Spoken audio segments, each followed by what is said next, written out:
बिस्मिल्लाह अर्रहमान अर्रहीम। 8 फरवरी को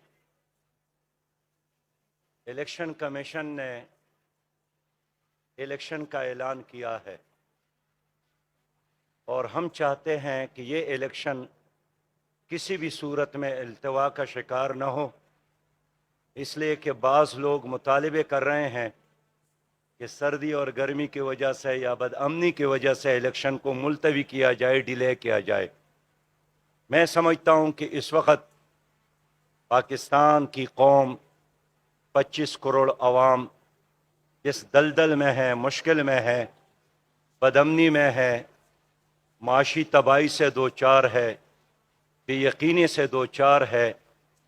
पाकिस्तान को इस दलदल से निकालने का और इन मुश्किलात से बाहर ले जाने का एक ही रास्ता है, और वो ये कि इस मुल्क में शफाफ इलेक्शन का इनेकाद हो जाए। और मैं सियासी जमातों को, उनके कायदीन को मशवरे देता हूँ कि अगर एक बार ये इलेक्शन किसी भी बहाने मुलतवी किया गया तो शायद मुश्किल से फिर उनको जमहूरियत नसीब होगी और मुल्क एक ऐसे तबाही और बर्बादी से दो चार होगा जिसका हल किसी के साथ नहीं होगा।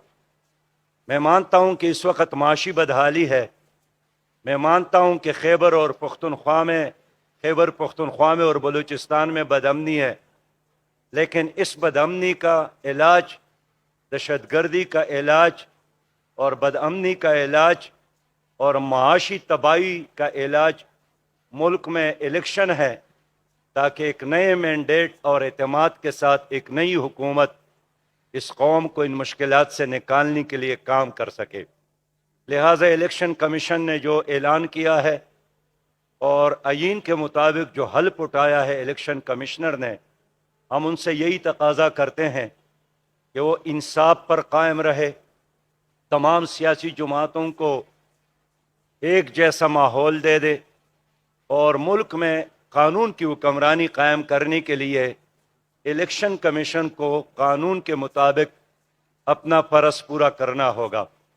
मैं हैरान हूँ कि वो सियासी जमातें जिन्होंने गुज़श्ता कई अशरों पर हुकूमत की है, आज फिर कौम से यही मुतालबा कर रही हैं कि एक बार फिर उनको इख्तियारात से नवाजे। अब 20 साल पंजाब में मुस्लिम लीग ने हुकूमत की है, 15 साल सिंध में पीपल्स पार्टी ने हुकूमत की है, 9 साल खैबर पख्तूनख्वा में PTI ने हुकूमत की है। आज इन जमातों के साथ कारकर्दगी दिखाने के लिए कोई एक लफ्ज़ भी नहीं है, और कौम पूछना चाहती है कि अगर आप लोगों को एक बार नहीं, 2 बार नहीं, 3 बार नहीं, 4 और 5 बार मौके मिले हैं, तमाम इख्तियारात के साथ, बारी मैंडेट के साथ आप आए थे, अगर आप 20 सालों में इस कौम का कोई मसला हल नहीं कर सके, 15 सालों में हल नहीं कर सके, 9 सालों में हल नहीं कर सके, तो आखिर आइंदा इलेक्शन के बाद आप कैसे इन मसाइल को हल कर सकते? इसलिए कि आप मसाइल हल करने वाले नहीं हैं, आप मसाइल में इजाफा करने वाले हैं। इस मुल्क में अगर बदअमनी है तो इन लोगों की वजह से है, इसलिए कि अमन कायम नहीं कर सके, लोगों की जान और माल की हिफाजत में ये 100% नाकाम हो गए हैं। इस मुल्क में इनकी गलत पॉलिसियों की वजह से खुदकुश हमलों में इजाफा हुआ। इनके गलत पॉलिसियों की वजह से चौक और चौराहों में, स्कूल्स और कॉलेजेस में, मदारिस में, मसाजिद में, इमाम बारगाहों में हमारे पाकिस्तानी महफूज नहीं है। इन लोगों की वजह से पाकिस्तान पर इस वक्त 80,000 अरब से ज्यादा कर्जा है। किसने कर्जा लिया और जो कर्जा लिया था वो कहां खर्च हुआ, इसका जवाब देना किसकी जिम्मेदारी है? अब रवां माली साल के लिए भी उन्होंने तय किया है कि हम 17 अरब मजीद कर्जा लेंगे। अब 17 अरब मजीद कर्जा लेने, 17 अरब डॉलर मजीद कर्जा लेने के लिए ये मजीद टैक्सेस लगाना चाहते हैं। रोज बिजली की कीमतों में इजाफा करना, गैस की कीमतों में इजाफा करना और दवाई की कीमतों में इजाफा करना, ये कहां का इंसाफ है? کس اسمبلی میں یہ فیصلے ہوئے ہیں, کس کیبنٹ کے اجلاس میں یہ فیصلے ہوئے ہیں.